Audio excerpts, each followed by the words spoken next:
Olá, você certamente já deve ter ouvido aquela máxima de que existem crentes do tipo Raimundo, aqueles que ficam com um pé na igreja e o outro no mundo.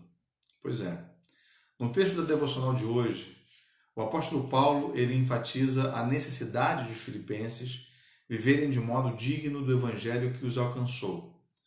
A nossa devocional de hoje ela está baseada num trecho de Filipenses, capítulo 1, versículos 27 a 30. Então, quero convidar você a me acompanhar nessa leitura, por favor.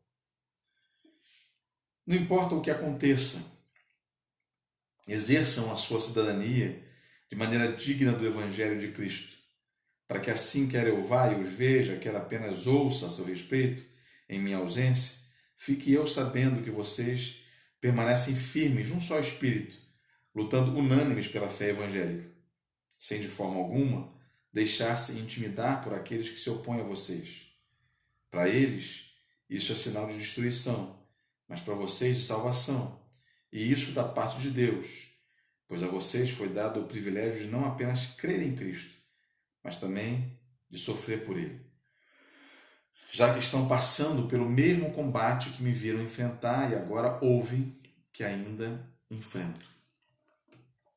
A primeira parte do versículo 27 ressalta a coerência que o apóstolo Paulo exige dos filipenses. Ele os convoca a viverem uma cidadania de acordo com o Evangelho de Cristo. Agora, a pergunta que deveria ocupar nossa mente agora, como é viver essa cidadania que é exigida por Paulo aqui? Paulo ele queria que a teologia dos filipenses produzisse vida. Os estudos doutrinários que os filipenses recebiam deveriam culminar em vida prática com Deus.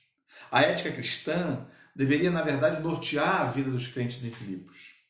A comparação para que eles exercessem a cidadania de maneira digna do Evangelho é muito sugestiva aqui. Filipos, todos sabem, era uma colônia romana, uma espécie de miniatura de Roma. E nas colônias romanas, os cidadãos jamais esqueciam que eles eram romanos. Eles tinham orgulho, eles falavam o latim, eles usavam roupas latinas, eles davam aos seus magistrados os títulos latinos. Então Paulo ele está dizendo aos crentes de Filipos aqui que eles deveriam valorizar mais o fato de eles serem cidadãos dos céus que cidadãos de Roma, com muito maior honra até. Isso será novamente enfatizado por Paulo nessa carta, no capítulo 3, versículo 20. Na segunda parte do versículo 27, Paulo ele exorta os filipenses à unidade. A quebra de comunhão era uma das áreas mais vulneráveis e mais atacadas da igreja de Filipos naquela época. Os membros faziam a obra de Deus, porém faziam divididos. Paulo então os exorta a terem unidade de coração e mente, num só espírito, lutando juntos pela fé evangélica que estava bem ameaçada naquele tempo por inúmeras razões. Todos nós sabemos que os crentes de Filipos estavam passando por tribulações, por diversas tribulações. E nessas horas, muitos que se dizem cristãos, eles enfraquecem e acabam se distanciando dos irmãos, enfraquecendo assim também a comunhão tão necessária para uma igreja saudável. Paulo então os exorta a lutarem juntos pela fé evangélica sem esmorecer. Irmãos, quantos de nós, por muito menos tribulação, quando todos ainda tínhamos a oportunidade de nos reunir, por exemplo, quando sequer sabíamos dessa pandemia, dávamos as costas para a comunhão com a Igreja de Cristo. Então, essa exortação, ela vale para nós hoje também. Hoje nós estamos vivendo momentos difíceis. Esse texto nos mostra que nós devemos ter coragem para enfrentarmos o que nós estamos enfrentando de maneira firme, amorosa, como igreja.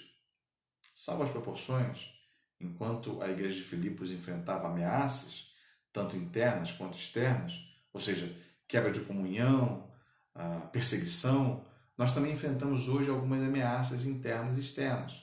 Por um lado, como igreja, nós experimentamos um tempo sem precedentes na história em relação às polarizações políticas que já invadiram nossos relacionamentos, por exemplo. Ou seja, nós temos ameaças externas da quebra de comunhão. E, por outro lado, a tristeza dos potenciais problemas emocionais que são decorrentes desse isolamento social forçado.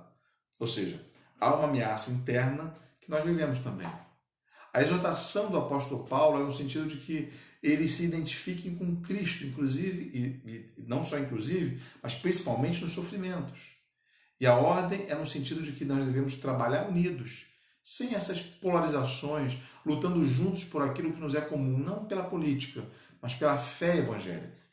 E enfrentar também os adversários internos e externos que nós temos todos os dias, sem temor, entendendo, conforme o verso 29 nos alerta, que padecer por Cristo é um privilégio dado por Deus a poucos, apenas àqueles que lutam a mesma luta do Evangelho.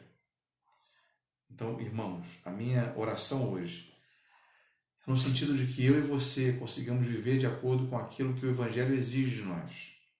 Não apenas nos encorajando por meio dos telefonemas e troca de mensagens que são tão valiosas, mas vivendo esses relacionamentos com a ética de um verdadeiro cristão. Seja nas redes sociais, seja nas conversas informais, unidos, lutando juntos por uma mesma causa, a causa do Evangelho. E claro, em completa dependência do Rei, revelando assim que nós não somos do tipo crentes raimundos, mas crentes que amam a Deus e vivem como cidadãos de um mesmo reino, o reino dos céus. Que você tenha um excelente sábado no Senhor.